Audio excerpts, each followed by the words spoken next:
Hola amigos, soy Javier Miranda y en este capítulo de Juega vamos a celebrar el origen de los videojuegos. ¿Pero cómo, tío Javier? Pero ¿cómo? ¿Me está robando el programa? No le puedo robar el programa a usted, que es una belleza, mijita linda. No le creo nada. Como que no me cree nada. No. Sí, es así. Y lo encuentro además maravilloso. ¡Pam!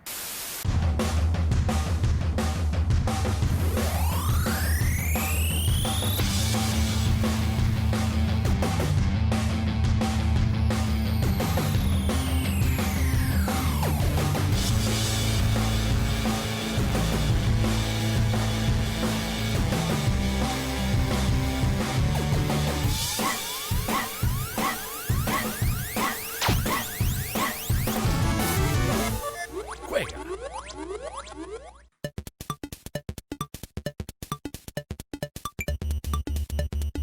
Los juegos actuales alcanzan un nivel de realismo que cada vez se perfecciona más. Pero esto no es tema para una comunidad que encuentra en lo retro su pasión gamer.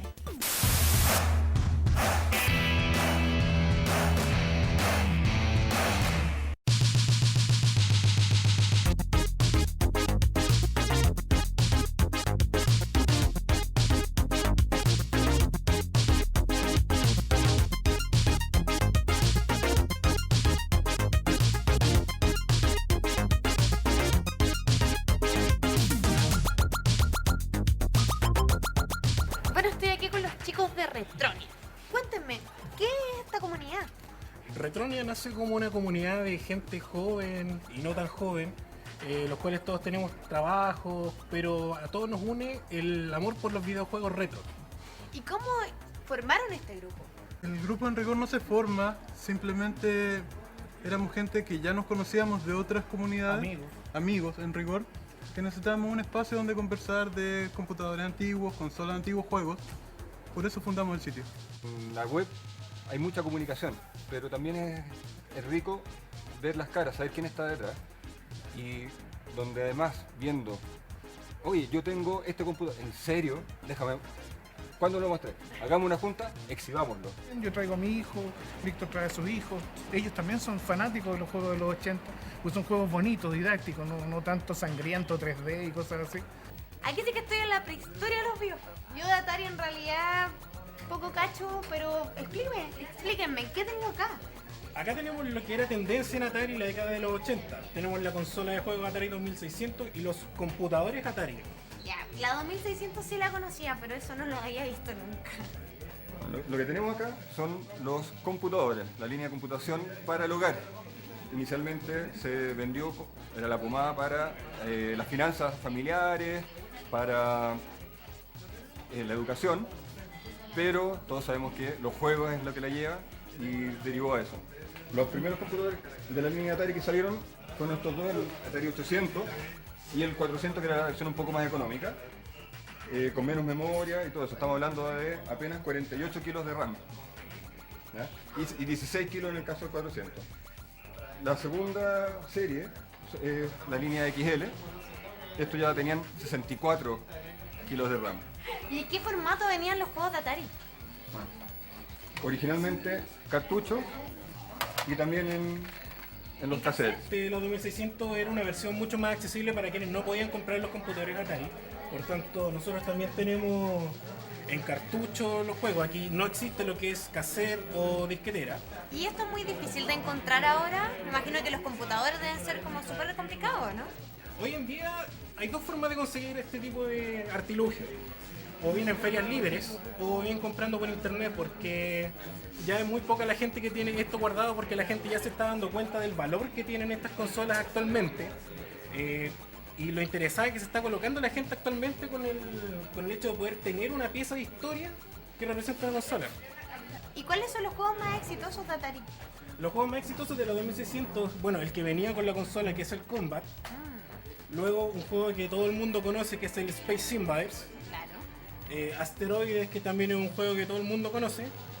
Y con una historia especial tenemos el ET, que es el cartucho que, según lo que dicen muchos, fue lo que derrumbó a la compañía Atari. Consecuencia de lo cual habían supuestamente enterrado miles de estos cartuchos en Silicon Valley. Dicen que los encontraron hace poco y acá tenemos una copia. Nunca había visto uno solo por internet, era como la reliquia. Y hay que destacar que no solamente nos enfocamos en lo que son los videojuegos, nosotros también poseemos conocimientos en electrónica y también, aparte de jugar con nuestras máquinas, también modificamos nuestras máquinas. E incluso desarrollamos y creamos cosas nuevas también con el conocimiento colectivo. Y me soplaron por ahí que tú desarrollas juegos de Atari. ¿Cómo lo haces eso ahora en el 2015? Este Atari fue mi primer computador. Debo haber hecho unos 5 o 6 juegos. Estamos hablando hasta mis 21, 22 años. Después de mucho tiempo quedó todo esto guardado. Y con esta comunidad salió a flote. Uno ve los juegos hoy en día en el teléfono y encuentra juegos bastante simples, como el Candy Crush. Y dije, pero ese juego simple se puede hacer en un Atari. Y hice la prueba de concepto, funcionó. O sea, un Candy Crush de Atari. Algo muy parecido. Hay muchos juegos nuevos en Atari. Aquí en Chile hay pocas personas que están desarrollando esto, pero se hacen concursos. Yo pretendo presentarme el próximo mes en Alemania con este.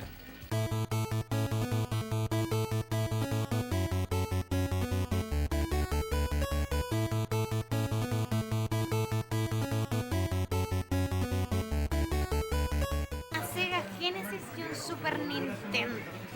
Dos rivales de los 90, ¿o no? ¿Qué sienten de que estén estos dos aquí en este momento, que los puedan ocupar así tan libremente?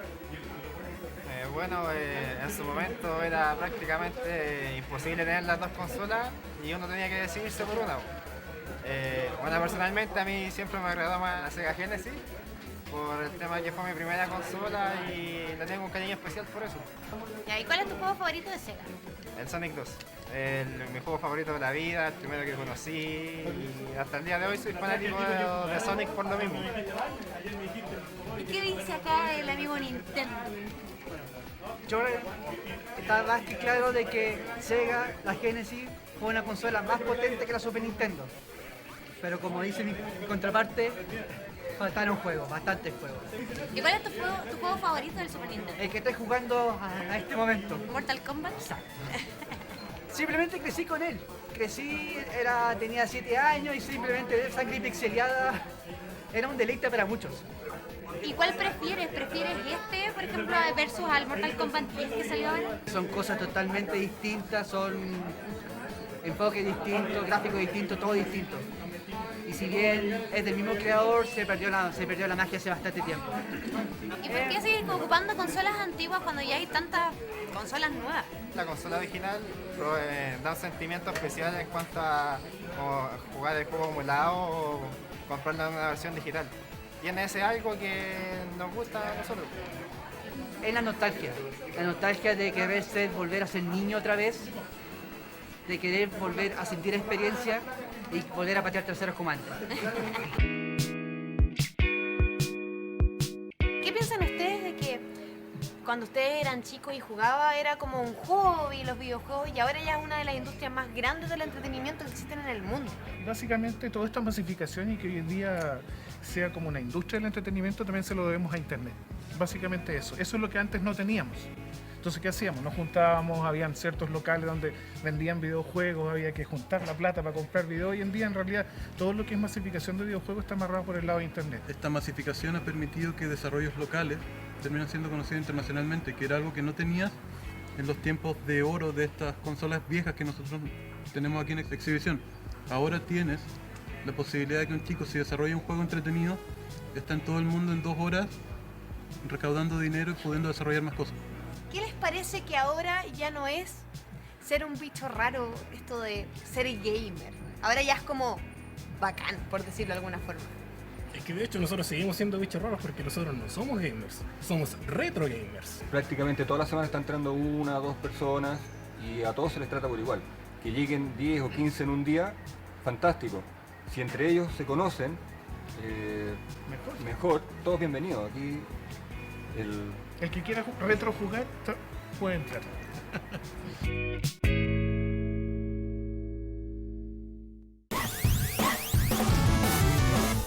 Juega.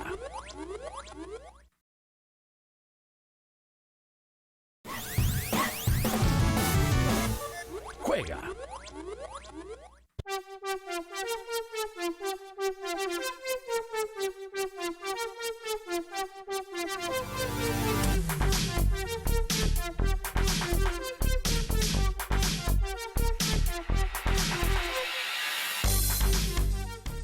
Los arcades y flippers fueron la cuna de muchos jugadores, y aunque estamos en otra época, estos aún siguen vigentes gracias a iniciativas que conocen el valor de la nostalgia.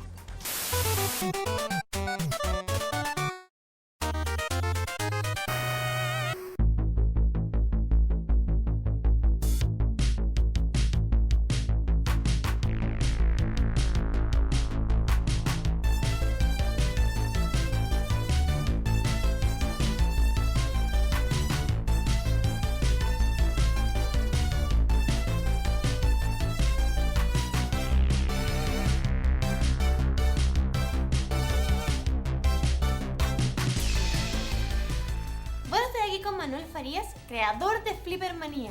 Cuéntame, ¿cómo empezó todo esto de Flippermanía? Mira, todo empezó en realidad como un sueño. Este es un negocio creado totalmente de la nostalgia. Y bueno, aquí ustedes se pueden dar cuenta que Flippermanía no es más que entretención, es contenido, es nostalgia, historia. De ahí nace por una cuestión de gustos personales. Fui muy adicto a los videojuegos, amante de los retro y se gestó esto.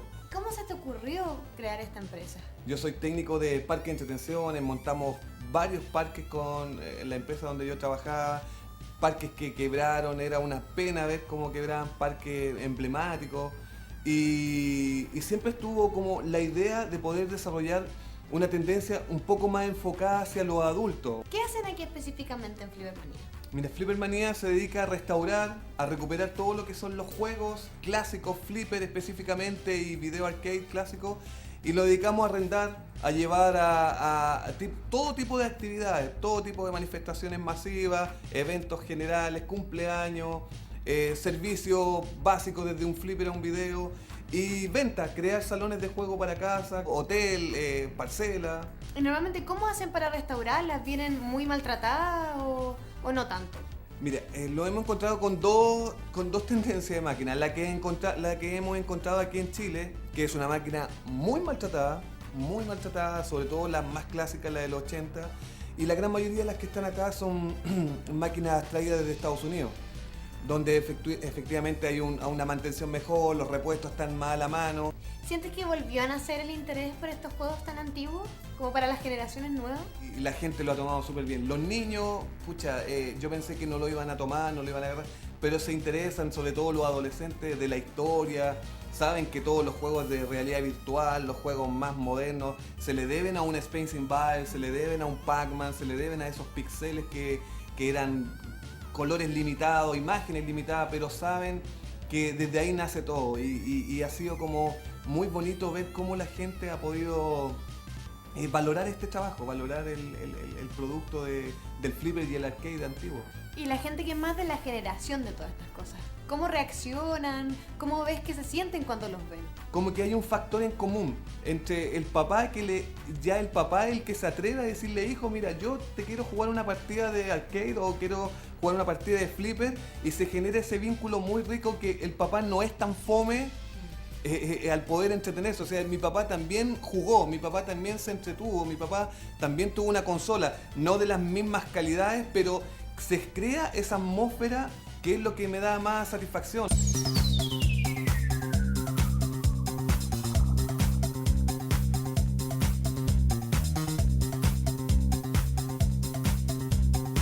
¿Y cómo recibió la gente esto de que también los puedan tener en su casa? Cuando uno, no sé, pues tenían la costumbre que tenían que ir al local de la esquina y ahora ya pueden tenerlo, no sé, en su salón. La gran mayoría de la gente que logra tener un juego de esto en su casa es como el rincón de la felicidad, y cada vez que tú llegas desde un arriendo o una venta o cualquier tipo de actividad, se siente como que llega el que trae la felicidad, el que trae la alegría. No es una lavadora, no es un refrigerador, que ya déjelo ahí, no. El video, el Flipper es como, oye, déjalo ahí, mira, es que aquí lo vamos a jugar, mira, oye, qué entretenido. Cuando se acerca alguien de la generación de los Flipper, por ejemplo, ¿ves tú que vuelven a ser niños cada vez que juegan de nuevo estos juegos? Se me imagina mucho que al estar jugando, al estar escuchando cualquier tipo de ruido, se le genera algo en su conciencia y como que se transporta a 30 años atrás, y ahí se genera una cosa como muy entre él y de sus recuerdos que tiene con los juegos. No es solo jugar,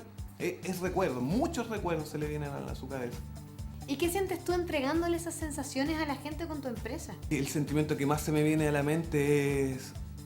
No fue tan loco. Yo tuve que salir de mi trabajo, tuve que hacer entender a mi familia que no era... Porque toda mi familia sabía que yo fui adicto a los videojuegos en los 80. Entonces era como que, oye, ¿queréis trabajar o queréis jugar? O sea, esto es familia, tengo 3 hijas y una esposa. Entonces, o sea, papá, como el papá parece que no sale a trabajar, el papá sale a jugar. Entonces fue difícil el poder entender que esta locura en algún momento podía dar resultados, y creo que estamos en un tiempo muy bueno donde la generación ha cambiado y se ha valorado mucho lo que es la entretención, la restauración, el poder recuperar cosas antiguas y sobre todo cosas entretenidas, que la gente se da el tiempo también de poder desestresarse, de poder entretenerse, y esa es la labor de Flippermanía.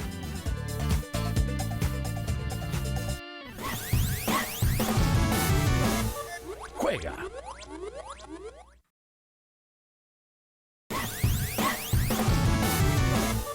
Juega.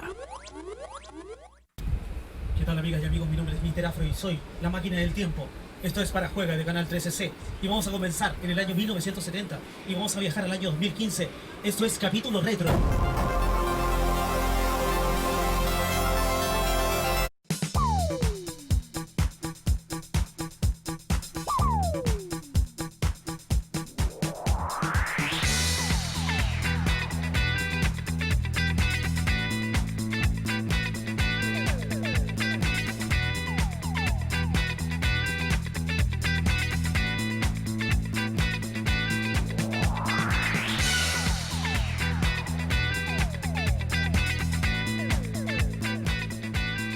El personaje que voy a entrevistar ahora, a decir verdad, no lo conozco muy bien, pero sé que le dicen Mr. Afro, que viene del pasado y que nos va a enseñar de videojuegos retro.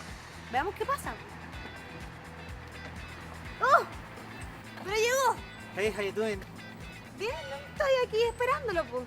Es que lo que pasa es que me estaba tomando una bebida fría mientras veía Tierra de Gigantes. Ah, maravilloso. Estaba viendo seriales. Cuéntame, ¿cuáles son los juegos que estaban en tu época? Bueno, los juegos que estaban en mi época eran hartos. Aparte de los flippers, estaba la Froggy, estaba el Pac-Man, estaba el Space Invaders. Bien entretenido, los encuentro todos esos juegos mucho más entretenidos y mucho más sociables que los de hoy en día. Oye, Mr. Afro, ¿qué haces acá en el futuro, en el 2015? Lo que pasa es que hoy en día el adulto joven no tiene un lugar donde ir a pasarlo bien, o no tiene lugares donde ir a pasarlo bien. Entonces decidí tomar mi máquina del tiempo y viajar desde el año 1970 a la actualidad, al 2015, y animar y realizar las mejores fiestas de los años 70, 80 y 90. Y así, toda esa gente que vivió esa onda en la década del 80, musicalmente hablando y también en juegos, la hago trasladarse, subirse a esta máquina del tiempo y que recuerden toda esa nostalgia con juegos, con flipper, con música, con videos. Por esto digo, o sea, hoy en día, mi misión en el 2015 y en adelante es que lo retro jamás se muera. ¿Y cómo se relacionaba la gente en la época con los videojuegos? Yo me recuerdo que la ficha costaba 10 pesos en ese tiempo, mi padre me pasaba 5.000 pesos y yo tenía cualquier ficha, estaba todo el día jugando. Me juntaba con mis amigos, compañeros de colegio, mis primos, a jugar Atari también, jugábamos mucho el Pole Position. Era súper arcaico, pero era súper entretenido, era familiar, era más sociable, era más de todo. ¿Eres defensor de la gráfica arcaica más de que la nueva en 3D? Hoy en día la tecnología hace que los juegos sean más entretenidos, más espectaculares, pero yo tengo en mi corazón obviamente todo lo arcaico, o sea, me gusta la gráfica arcaica. Es como que me traslado en el tiempo, me subo a un DeLorean y me creo Marty McFly, el Dr. Emmett Brown, y la nostalgia ingresa en mi corazón y me vuelvo un maniático de la onda retro. Oye, ¿cuál fue el primer juego que jugó Mr. Afro? Qué buena pregunta. Lo que pasa es que yo iba a la casa de un primo que tenía Atari. Yo todavía no tenía Atari. Y mi primo estaba viendo la película Pink Floyd, The Wall. En VHS, que acá en su Betamax estaba viendo él. Y resulta que yo me pongo a jugar Atari en la pieza y me recuerdo que el River Ride fue el primer juego que jugué y estaba toda una tarde ahí jugando el River Ride. ¿Y cuál recuerdas que fue el hitazo de tu época? Kung Fu Master, me acuerdo, me encantaba el Kung Fu Master porque yo siempre me he creído karateca, sí, siempre me he creído... Yo me recuerdo cuando vi la película de Bruce Lee, Operación Dragón, salía un karateca afro, entonces me creía ese. Entonces me creía así, me encantaba. ¿Y por qué sientes que la gente todavía conecta con su pasado? Toda esta gente que vivió su juventud en la década del 70, el 80 y parte de los 90, cada vez que yo voy a una fiesta, animar una fiesta, un evento, o bailar a la gente, a las mujeres las transformo en Olivia Newton-John, a los hombres los transformo en un John Travolta, un Michael Jackson, me doy cuenta que ellos se desestresan de esta sociedad actual. Come on, clap your hands, everybody. Come on, clap your hands, everybody. I say yeah, yeah. I say ho, ho. ¿Crees que la gente que juega juegos retro les pasa lo mismo? Por supuesto, la gente que sigue jugando juegos retro, claro que le sigue pasando lo mismo, la nostalgia, ellos se recuerdan cuando se compraron su primer Atari, es lógico. La nostalgia ingresa en el corazón de ellos y les trae obviamente recuerdos familiares, con sus hijos. ¿Qué lección crees que pueden sacar los gamers de ahora de los gamers retro? La experiencia de vivir en una década mucho más rudimentaria, o sea, era más difícil obviamente adquirir un juego antiguamente que hoy. Todos los juegos están a la mano. No cualquier persona tenía acceso obviamente a los Atari, a los juegos de ese tiempo y a la tecnología. También ser más sociable, era más familiar. Hoy en día no. Tú ves a un niño todo el día jugando, a veces ni siquiera va a almorzar o el papá o la mamá le lleva la comida a la pieza. ¿Por qué? Porque está metido ahí en el computador, en el juego. ¿Y te ha tincado algún juego de ahora? Sí, fútbol, porque soy amante del fútbol. Me gusta mucho el fútbol retro también. De hecho, con esta pinta me parezco a Caselli cantando domingo por la mañana. Y los de baile, por ejemplo, los juegos de baile, no, ahí soy seco. Ahí. Es lógico, Mr. Afro baila también. A ver, enséñame un pasito entonces. Bueno, como Mr. Afro es una mezcla de Discos 2 con Jackson 5, con Michael Jackson, con John Travolta, Jamiroquai y Will Smith, vamos a hacer una mezcla de todo eso. Entonces, por ejemplo, un paso de Michael Jackson, un paso de los Jackson 5, un paso de Will Smith, Men in Black. ¿Ah? Ya, pues, Tabata, tírate uno también, pues. Tírate un paso. Pucha, pero es que yo no soy buena para bailar. Pero inténtalo. Cortemos, por favor.